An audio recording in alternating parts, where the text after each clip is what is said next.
En tout cas, carton plein de Bienne en ce début de saison. Florian Kainz avec une deuxième victoire consécutive. 3-2, 3 buts, ça suffit en hockey sur glace. On marque un but de plus que l'adversaire.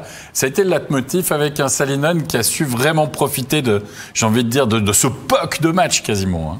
Oui, effectivement, ils ont eu cette grosse occasion de Salinen. Il l'a mis au fond proprement. Et puis derrière, ils ont assez bien géré, ils ont été solides, ils n'ont pas donné de grosses occasions à Lausanne. Donc sur l'ensemble du match, je pense quand même une victoire méritée sur un Bienne qui a l'air assez bien organisé, en confiance. Donc 6 points qui font du bien pour eux. Oui, en effet, avec, je ne sais pas si on va revoir le but maintenant, si on va, je ne sais pas exactement, on va voir. Voilà, un petit bumper, toujours, encore. Et puis on va le revoir, fameux, ce 3-2. Alain Mielville, en effet, avec Salinen. Un Lausanne Hockey Club qui a essayé, c'est Bienne qui était meilleur dans cette troisième période ou Lausanne qui a pas su surfer, on va dire, sur les émotions de la deuxième période un peu? Je pense que Bienne, ben là on voit il marque un but qui sort un peu de nulle part. On essaie de sortir le puck de la zone, on arrive seul face au gardien. Par contre après Lausanne, j'étais un peu déçu parce qu'ils n'ont pas réussi à enflammer le match, à prendre des risques. Mais par contre Bienne ont fait leur match, ils sont bien restés toujours à 3 derrière, ils voulaient surtout pas de surnombre. Et puis s'il n'y a pas de surnombre, c'est compliqué de marquer des goals. Je sais bien, finalement, Stéphane, en mode gestion, on peut dire ça, dans cette troisième période? Oui, on a quand même de l'expérience dans cette équipe-là. On voit qu'on a de la profondeur. On voit que vos centres apportent clairement quelque chose. On a Grossman avec l'expérience. Un gardien qui a fait le job. Donc, on a fait ce qu'il fallait pour battre une courte victoire, mais c'est une victoire quand même. Hein. C'est pas comment, c'est combien à la fin. Et puis, il n'y a pas de bonus si on gagne par 3 à 4 goals. Hein. Ce soir, c'est 3 points, puis on n'en discute pas. Lausanne a manqué de punch en attaque à un certain moment. Et moi, j'ai l'impression que ça va être le péché mignon de Lausanne. Ils ont une bonne équipe, ils ont du volume de jeu, ils vont créer des... Mais il n'y a pas de... Il n'y a plus Malguin, tu es en train de me dire. Il n'y a plus Malguin pour mettre de petits goals ou Hudon, qui a marqué quand même 15 buts en 32 matchs. Il va manquer peut-être ce petit truc, cette petite étincelle de talent en attaque. C'est Sekar qui travaille, Canins travaille, Berchi, c'est un gars de 35-40 points par année. Berchi, c'est pas un gars de 50 points. On n'a visiblement pas de gars de 50 points, je pense, et plus à Lausanne cette année. Ce petit talent pur va nous manquer pour faire la différence dans des matchs comme ça. 3-2, en tout cas, victoire de Bienne ce soir face au Lausanne Hockey Club. On commence notre tour d'horizon des autres rencontres. On va commencer avec Zurich-Ambry, si vous le voulez bien. Et sur le papier, c'est peut-être une des rencontres ou la rencontre la plus déséquilibrée. On annonce Zurich comme une énorme mannschaft. Regardez bien, on est en troisième période, messieurs. Il n'y a toujours pas eu de but. On joue depuis 47 minutes et c'est finalement un certain Burgler qui va aller tromper Flueller. Florian Kainz, un Flueller. Est-ce qu'il aurait pu faire mieux sur cette action, Flueller? Ouais, effectivement, je pense qu'il le laisse un petit peu échapper sous le bras. Après, on connaît aussi la qualité du shoot de Burgler. Hein. Il aime bien ce genre de situation-là. Donc ça a été serré tout le match et puis là, ça a un petit peu débridé la chose. Et Malguin qui va réussir à égaliser, le dernier venu dans cette équipe zurichoise avec un bon travail d'Azevedo. Tiens, Alain, justement, Stéphane en parlait, peut-être le petit talent qui te permet de revenir dans un match, de marquer les buts importants. C'est ça, l'action là, elle est magnifique, le changement de puck entre les deux, au-dessus de la zone. Il est très très patient et puis il met le puck là où il faut. Malguin a été là où ça fait mal pour marquer. C'est un magnifique but. Mais c'est surprenant qu'ils ont marqué que ce but-là. Et puis on allait voir un petit peu la vidéo aussi pour voir s'il n'y avait pas eu du patin ou pas. Non. Et finalement, on va se rendre en prolongation. Il y a une grosse possibilité pour Zurich. Et sur la contre-attaque, c'est Kozun, nouveau venu du côté d'Ambry, qui va marquer le game-winning goal dans cette prolongation. Victoire d'Ambry au Stadion, Stéphane.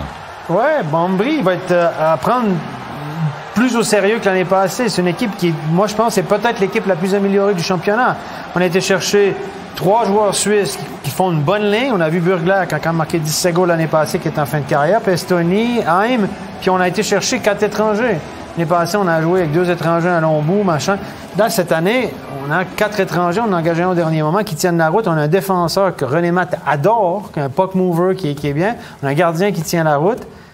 C'est une équipe qui sera jamais facile à battre. Puis elle a ce petit plus qu'elle n'avait pas l'année passée. On a vu le but de Burgler qui peut y permettre de faire basculer certains matchs, qui peut transformer une saison très ordinaire en saison intéressante. Et ça, je pense qu'Ambry aura une saison intéressante. Ambry aura une saison intéressante. Parlons un petit peu de Zurich. Tiens, Alain. Bon, face à Genève, ils s'imposent 4-1, premier match à domicile, deuxième match de suite, quand même à domicile pour eux au Lunchstadion. Sur le papier, Ambry, même si Stéphane a dit, bon, voilà, normalement il n'y a pas photo. Zurich. Compliqué, un petit peu trop de stars dans cette équipe encore. Il n'y a que 2 matchs, hein, mais sur le papier, c'est clairement la meilleure équipe du championnat. C'est difficile de faire mieux quand on regarde les lignes qu'ils ont là en attaque. C'est l'affaire encore. Maintenant, jouer contre Ambry, c'est jamais facile. Ils ont Cereda comme coach qui...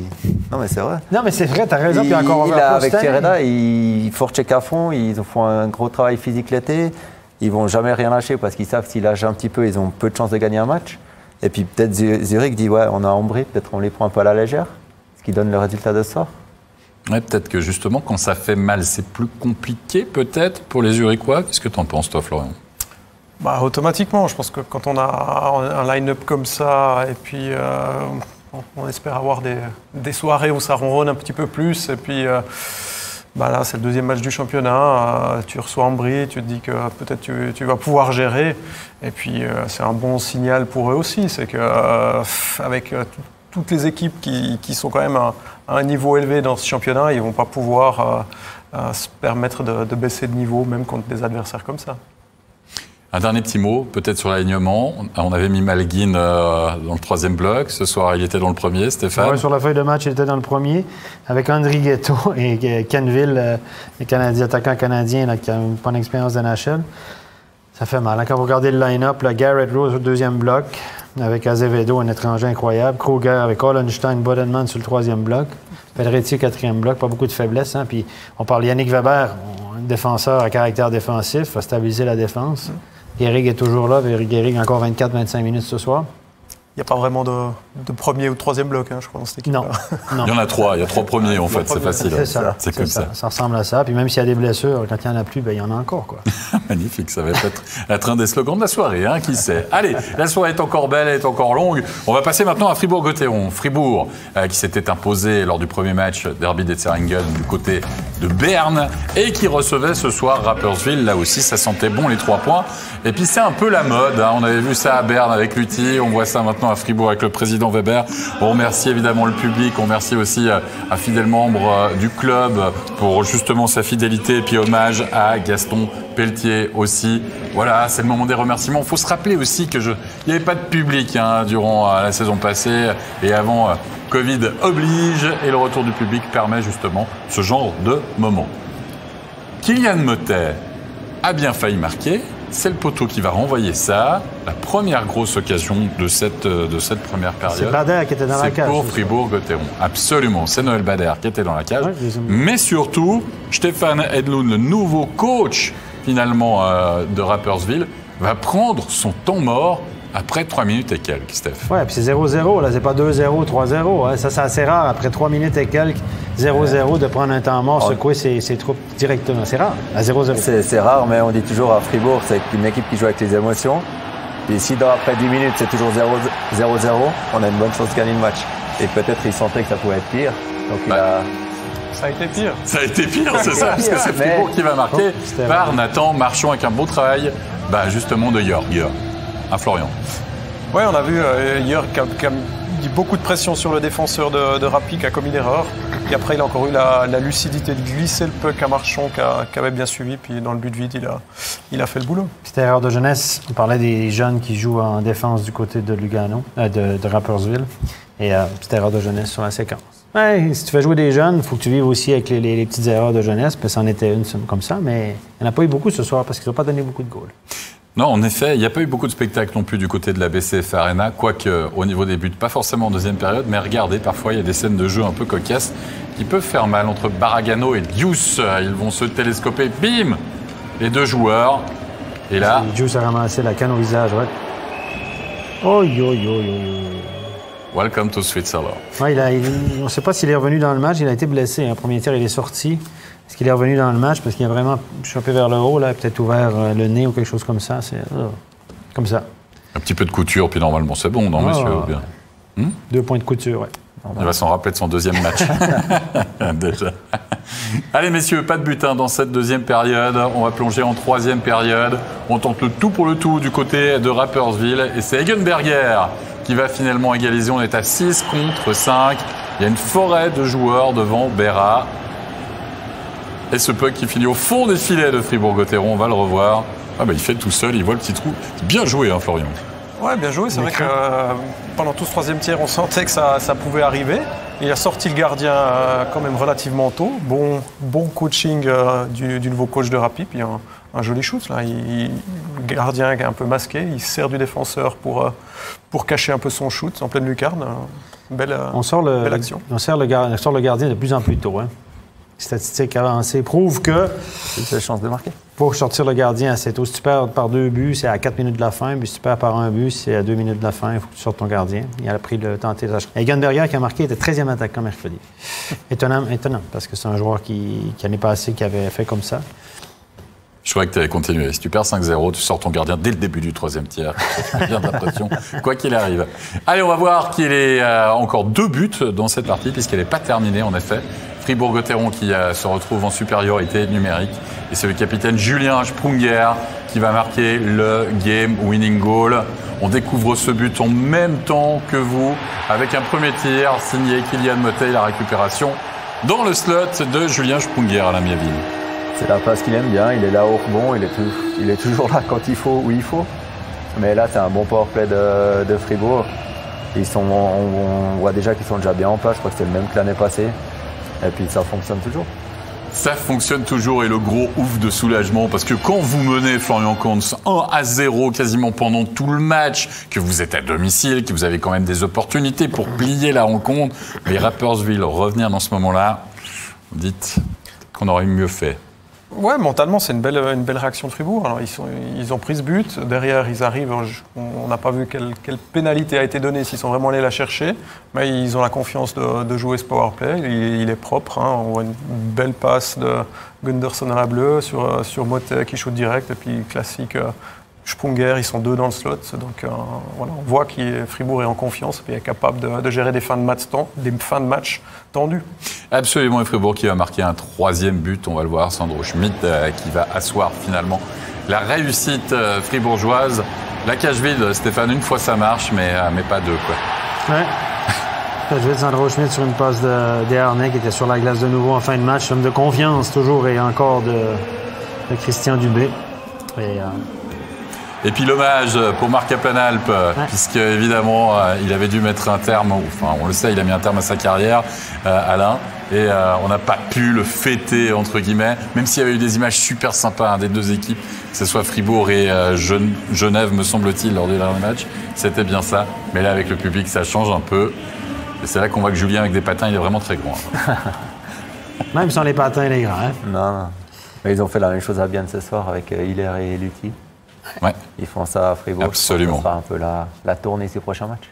Ouais, mais ça, je trouve sympa aussi. Parce que ça doit être hyper frustrant pour le joueur. Je sais pas ce que vous en pensez, Florian, franchement. Tout ton dernier match, t'es là, ok, d'accord, et tes coéquipiers, mais il n'y a pas le public, il manque quelque chose. Ouais, c'est vrai que ça permet à ces joueurs-là qui ont fait quand même une grande carrière de pouvoir dire au revoir aux copains dans une autre ambiance, puis surtout au public qui les a suivis pendant de nombreuses années. On aura des réactions, bien sûr, à découvrir sur nos réseaux sociaux tout à l'heure à partir de 23h. Messieurs, on va enchaîner avec un autre gros morceau de la soirée, si vous le voulez bien. C'est Bernd Zug. Ce Bernd Zug, il valait son pesant de cacahuètes. Le champion en titre, bien sûr, qui se déplace du côté de la capitale. Mais vous le voyez, Beat Gerber qui rentre dans la légende du hockey suisse. Il devient le joueur le plus capé en nombre de matchs. 1168 rencontres, une de plus que Mathias Seger. Coup de chapeau à l'artiste. Puis franchement, on apprécie le cadeau à la Mieville, c'est mieux qu'un bouquet de fleurs. C'est ça, et je pense qu'il aura plus de plaisir de déguster ce vin que de recevoir des fleurs qu'après 2-3 semaines en exercice. Exactement. En tout cas, coup de chapeau. Le message est passé. Arrêtez de donner des fleurs. C'est ce que tu as dit? Plus ou moins. C'est clair. On se plonge dans le match, messieurs? Oui. Allez, c'est parti parce que tout d'abord, ça sera un monologue de Zug, véritablement. Un 5 contre 3. Zug qui va ouvrir la marque par un certain Anton Lender. Anton Lender, Stéphane. On s'est dit, c'est simple, il remplace Hoffman, enfin, en gros, c'est pas forcément le même profil, mais avec Simeone et avec Kovar. C'est un excellent joueur de hockey. Le premier match aussi, c'était inscrit à la marque. Ça va être une fine gâchette offensive de ce championnat. C'est un joueur qui est doté d'un excellent sens du jeu. Vous allez me dire, quand vous jouez avec Kovar, vous avez souvent des bons pucks. Plus facile, évidemment. Mais il faut toujours la mettre au fond puis compléter le jeu. Puis en plus, quand la bande est avec vous, alors là, vous avez tout bon. Oui. C'est exactement ça. Le 2-0. Tiens, on en parlait justement. Dario Simeone qui a explosé les compteurs. Il a été très bon aussi, quand il faut se rappeler en play-off. Il va peut-être poursuivre cette saison. Ça peut peut-être finir meilleur buteur aussi du championnat, peut-être. Ouais, c'est vrai que l'année passée, on l'a vraiment vu éclater offensivement. Et puis là, sur ce jeu, ils mettent vraiment la défense bernoise dans leurs petits souliers, quoi. C'est un beau jeu, ils croisent, il va se démarquer au deuxième poteau, donc une super action. Ouais, on imagine ce Zug là véritablement en rouleau compresseur. On l'a vu, qui mène 2-0, qui va même mener 3-0 en étant deuxième période. Sandteller, 3 buts, 3 buteurs différents à Alain-Miéville. Ça nous rappelle des souvenirs du parcours de champion de Zug la saison passée. C'est ça. C'est une équipe qui a pas, je vois pas trop de faiblesse. Et ce qui est beau dans leur effectif, c'est qu'ils ont pas mal de jeunes qui sont passés par leur académie et qui fonctionnent bien. Et puis là, ils ont un bon gardien, une bonne défense, des étrangers qui fonctionnent, des Suisses qui marquent. Faudra y aller pour les battre. Il y aura vraiment véritablement une mi-match là en faveur de Zug, 30 minutes pleines. Et puis ensuite, Berne va revenir petit à petit dans la rencontre. En tout cas, va marquer ce qu'on appelle souvent le but de l'espoir.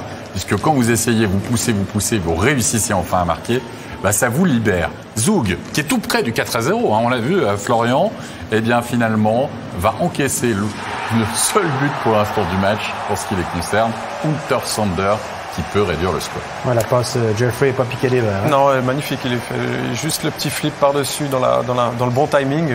Mais c'est vrai que Berne, c'est leur deuxième match à domicile, t'es mené 3-0 après à la mi-match. Tu restes quand même sur une saison compliquée, tu te dois de réagir devant ce public qui est toujours aussi important et exigeant.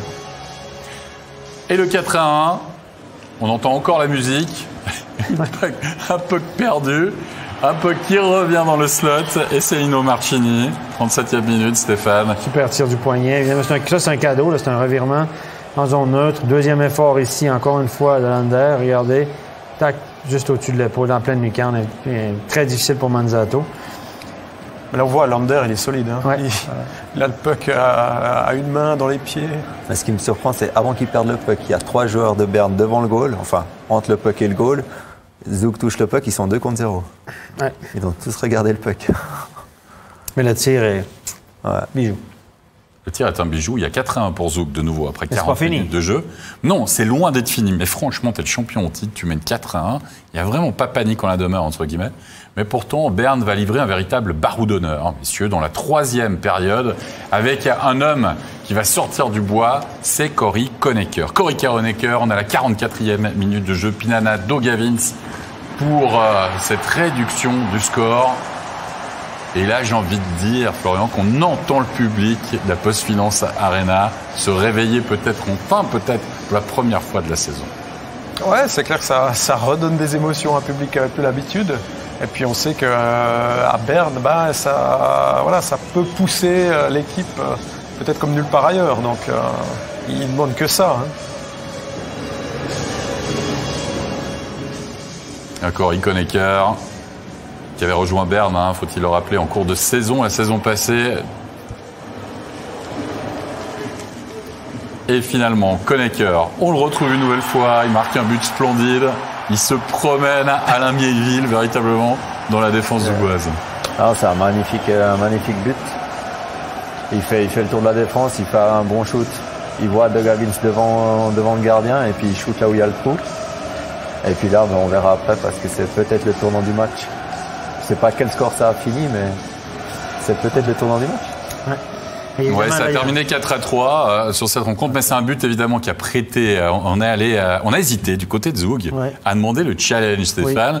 C'était pas évident. On s'est dit ouh là, etc.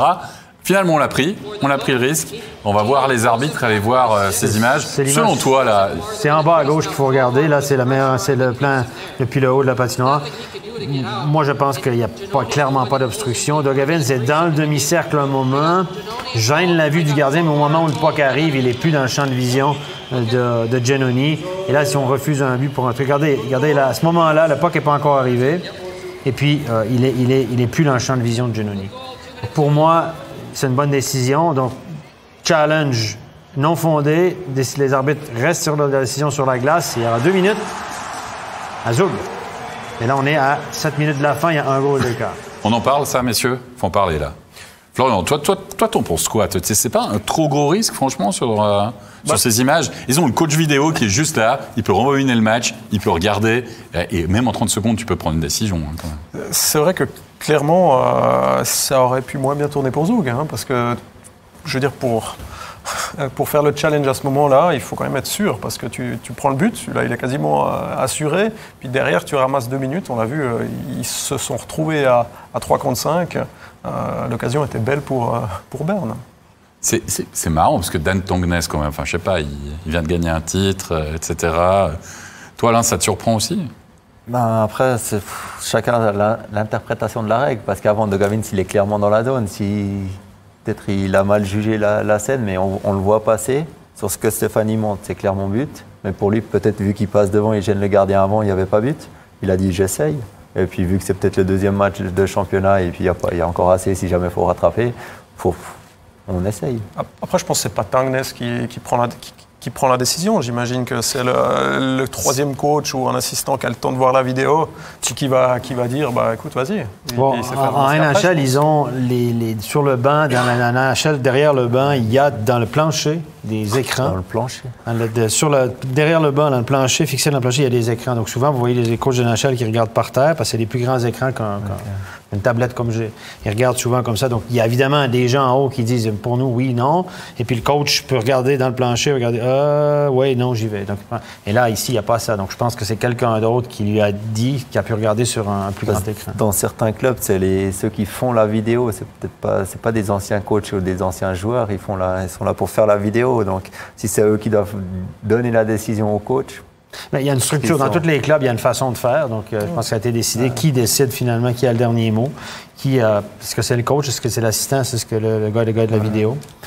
On ne sait pas. Chacun aura sa façon de faire, forcément. En même temps, Berne a bénéficié encore d'une pénalité supplémentaire. Donc, il y avait même une période de 5 contre 3. Berne qui n'arrivera pas à marquer. Et Zug qui s'impose donc 4-3 du côté de la Post Finance Arena. 2 matchs à domicile, 2 défaites, Florian Kuntz pour le CP Berne. Est-ce que c'est annonciateur d'une nouvelle saison, dira-t-on, très compliquée pour les Ours? Oui et non, il n'y a que 2 matchs, mais en même temps, on s'attend quand même à ce que la saison soit difficile pour Berne. Hein. Je ne pense pas qu'ils ont fait des transferts pour transformer l'équipe. Ça a été difficile sur les 2 dernières années quand même. Donc à voir pour la suite. Mais il jouait 4 étrangers, ce qui n'a pas été le cas toute la saison l'année passée, parce que l'année passée, on a réduit la voilure au maximum. Là, cette année, on a quand même 4 étrangers, des bons étrangers, on peut dire. Ça va aider, mais comme Langnau et Ambry, par exemple, donc il y a plusieurs équipes qui sont améliorées, à mon avis, sur le papier par rapport à l'année dernière. Une saison, on a voulu économiser. On a Manzato dans la cage avec Vutriche. On a pu l'étranger. Ce soir, c'est Manzato qui jouait parce que Vutriche, le premier match, ça n'a pas été facile pour lui. Donc, Manzato, je pense qu'il aura beaucoup de travail cette année. Mais défensivement, de façon globale, au niveau défensif, on a des problèmes du côté de Berne et il manque clairement de profondeur. D'ailleurs, on l'a avoué, hein, on l'a dit, Rato Raffaner l'a dit, on a un projet de reconstruction sur 2-3 ans. Ça risque d'aller un peu plus vite parce qu'on semble vouloir allonger les billets, mais... Et il y a des fans cette année. Il y a des fans dans la patinoire. C'est ça la différence. Tu as 2 matchs à domicile, tu commences par 2 défaites. Enfin, on va passer à la dernière rencontre de la soirée, Lugano-Langnau. Lugano qui a joué en décalé, c'était mercredi face à Rapperswil, qui s'était imposé difficilement sur le score de 2-0. Et Langnau va créer la 2e surprise finalement de la soirée, surprise ou pas, on pourra en discuter. En tout cas, c'est Salzgeber qui va ouvrir le score, le 1-0, sur un travail de Gross Niklaus et de Diem. C'est le seul but de ce premier tiers. Gross Niklaus, la petite déviation entre les jambes de Schlegel. Imparable, comme on dit ça. Hein, Ouais, c'est très compliqué pour le gardien. Après, c'est souvent comme ça qu'on marque des goals. Si ça marche pas bien, on met juste le puck au but, on espère une déviation comme ici et ça fonctionne. Allez, on va voir justement le 2-0 de Langnau. On est en deuxième période, un puck récupéré comme ça semble simple. Olofsson sur une assise de Grenier. J'ai envie de dire là, défensivement parlant, Lugano, il y a peut-être quelque chose à redire, Florian Comte. Ouais, c'est vrai qu'ils sont très passifs. Hein. Ils regardent le jeu se passer et puis ça donne tout le temps à l'attaquant de Langnau d'ajuster la lucarne. Quand même un joli shoot. Hein, et ça, c'est le but. Et ça, c'est le but qui va définitivement, j'ai envie de dire, annihiler les espoirs luganais. On est à 5 contre 4, Stéphane. Et c'est Pessonen, finalement, à la suite de ce travail de Sarela, qui va aller marquer le 3-0. Les étrangers, on l'a dit, Langnau a joué longtemps la saison dernière avec un seul étranger. Maintenant, on a 4 étrangers qui tiennent la route. Olofsson, on a Pessonen. Et là, on a clairement plus de punch en attaque. Grenier, qui est un genre de joueur de centre, un gros grand gabarit. Et qui est un ailier qu'on a un peu transformé en joueur de centre. Qui peut jouer aux 2 places, mais c'est eux ce soir qui ont marqué les buts, qui ont fait. C'est des trucs qu'on n'arrivait pas à faire l'année passée. Maxwell a été tout seul quasiment toute l'année. Et puis là, tac, c'est comme Ambry. Offensivement, ça va être plus redoutable. Défensivement, en défense, c'est pas plus fort. Donc on a quand même Poulenov qui est un bon gardien, puis tu peux marquer des buts de temps en temps. Il faut dire que Lugano, honnêtement, j'ai regardé en entier le match de mercredi contre Rapperswil. Ils étaient mêlés comme dans un jeu de cartes. Sérieusement, Lugano ne joue pas du bon hockey. Ils ont été chanceux de s'en tirer contre Rapperswil mercredi. Ils n'ont pas fait un bon match. C'était pas beau, c'était pas bien organisé. Et ce soir, visiblement, ils étaient encore à côté de leur patin. Pourtant, ils ont eu quand même la Champions League pour se mettre en jambe. Hein. C'est un certain avantage pour les équipes qui ont joué. Mais c'est un nouvel entraîneur. On va peut-être donner un petit peu de temps d'adaptation, éventuellement. Un jeune, ne connaît pas la Ligue. C'est vrai. On aura peut-être le temps d'en parler tout à l'heure dans Backcheck le Talk, du petit entraîneur, du petit jeune, comme tu dis exactement, à la tête du HC Lugano, Chris Maxorley, qui aura quand même la joie, entre guillemets, de voir son équipe empêcher à Langnau de signer un blanchissage, puisque Trabert va marquer. Il va dévier ce puck sur un tir de Muller avec le travail préparatoire de Leffel. Le tir sur réception, la déviation... C'est une vieille connaissance pour Chris Maxorley, finalement, Tim Trabert aussi.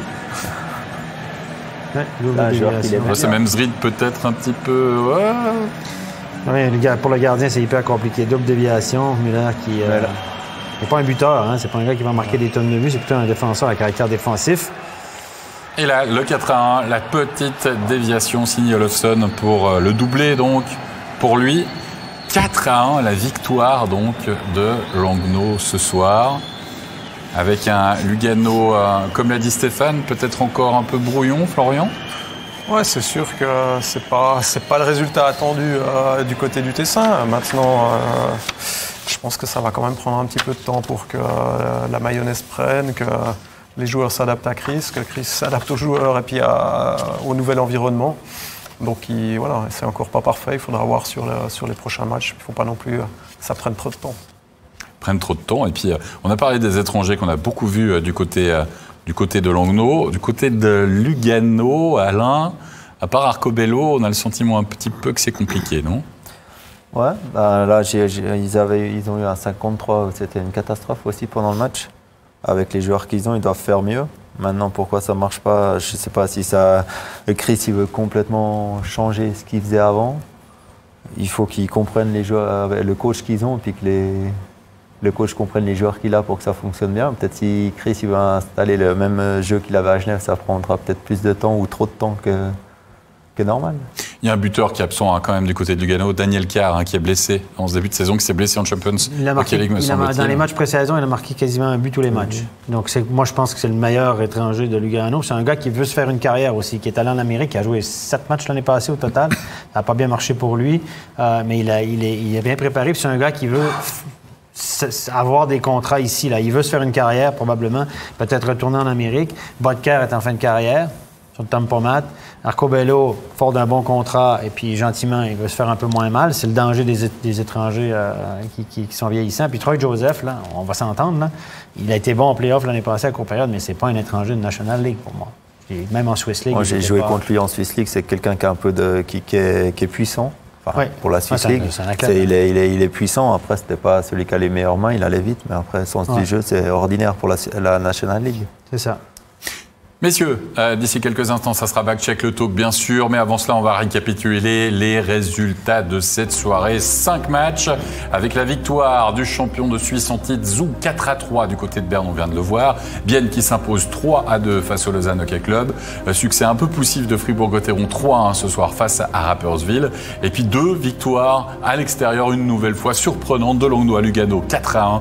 Et peut-être la sensation de la soirée, Ambry qui s'impose face à Zurich 2-1 du côté du Lunchstadion. Au niveau du classement, le carton plein pour, vous le voyez, 3 formations, à savoir Fribourg, Zug et Bienne. Les EDC avec 4 points, puis Lugano.